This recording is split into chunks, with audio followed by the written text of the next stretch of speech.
गौतम गंभीर को 17 करोड़ रुपए मिले खर्च करने के लिए। सुनिए पहले मेरी बात, पहले बात सुनिए भाई। आई कोरोना है, इसको आते ही कोरोना बता दिया, सब लोगों को मरवा दिया यहाँ पे। ये भाई कह रहे हैं कि पानी किसी भी काम में पैसा लगता है। मैं भाई की बात का जवाब दे रहा हूँ, शांत रहो। सवाल जवाब। गौतम गंभीर सांसद रहा यहाँ का, 17 करोड़ रुपए मिले खर्च करने के लिए, 10 करोड़ रुपए वापस कर दिया। 10 करोड़ रुपए क्यों नहीं खर्च करे? 7 करोड़ रुपए खर्च कर गए। काम नहीं था क्या? किस चीज के लिए मिला? हमारा भाई एक सुनो खर्च करने के लिए पैसा मिलता है गवर्नमेंट की तरफ से, ठीक है? सुनो सांसद थे, गौतम गंभीर सांसद थे, 17 करोड़ मिले, पर हर चीज के लिए अलग पैसा मिलता है। जल बोर्ड के लिए अलग मिलता है, किसी हर रोड के लिए अलग मिलता है। 17 करोड़ किस काम के लिए मिले, पहले वो बताओ। किसी काम के लिए तो मिले होंगे, जनता के काम में ही तो लगाएगा। नहीं होता आज। अब ये सरकार नहीं बची, अब केंद्र वाली सरकार है। अगर रुपए पास कराना है तो पहले बताना पड़ता है कि ये काम के लिए रुपए दो। चलिए ठीक है, केंद्र को बताना पड़ता है। गौतम गंभीर किसका सांसद है, मुझे ये बता दो आप।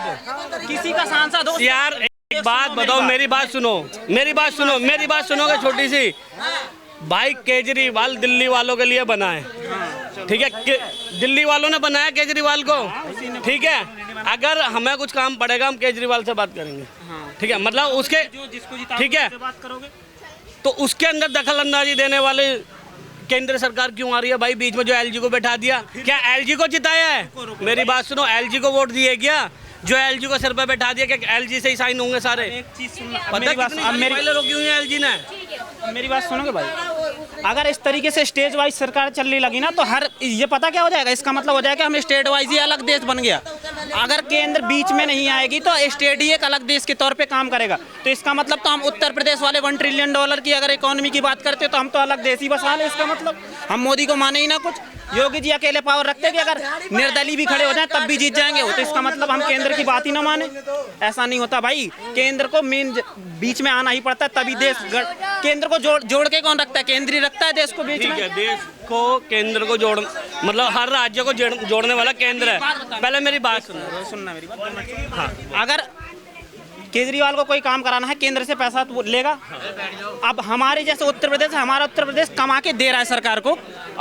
जो स्टेट गरीब है उनको दिया जाता है फंड, भाई आप लगा लो। आपके दिल्ली में कितना फंड दे चुके पता भी है आपको? मैं तुम्हारी बात का जवाब पूछना चाहूंगा तुम्हारे ही मुंह से। सुनो भाई, फाइनेंशियल स्टेट है हमारा, दिल्ली मुंबई हमारा फाइनेंशियल स्टेट। अगर ये इधर से पैसा केंद्र को नहीं जा रहा तो इसका मतलब क्या हुआ? कि इसका पैसा ढंग से यूज ही नहीं हो रहा, इधर से पैसा निकाल ही नहीं पा रहे। तुम्हारी बात पूछूंगा मैं। मुझे ये बता दो, यूपी से कौन सी कमाई करके उसने वहाँ दे दिया केंद्र सरकार को? किसने ना दिया भाई? मैं तुमसे पूछना चाह रहा हूँ भाई, बताओगे? हमें नॉलेज नहीं है, चलो इस मामले हम पूछना तो हकदार हैं तुमसे। बता दो, सवाल जवाब के लिए खड़ा है, एक चीज समझना। अब जब हमें कोई काम करना होता है ना, तो अब हम केंद्र पे उतना रुपए नहीं हम लेते जितना आपको दिल्ली वालों को मांगना पड़ता है। हमारे स्टेट पे ही इतना पैसा आ चुका है, बाहर से इन्वेस्टमेंट आ चुकी है कि हमें जरूरत नहीं है अभी कि हम केंद्र पे जाके प्रेशर करके हमारे इधर हाईवेज के लिए ना पैसा नहीं आता। नितिन गडकरी जी को हम पैसा देते हैं कि आप बनाओ ये रोड, आप केंद्र से पैसा नहीं। तो फिर पैसा कहाँ से आ रहा है योगी के पास? अब मैं तुमसे यही सुनना वो भी सुन लो। अभी ब्रिक्स 50-50 कुछ करके समिट हुई थी एक, जिसपे इन्वेस्टमेंट बाहर से मंगवाई गई थी, मेरे को नाम याद नहीं उसका, पर समिट हुई थी जहाँ पे विदेशों से फंडिंग आई थी।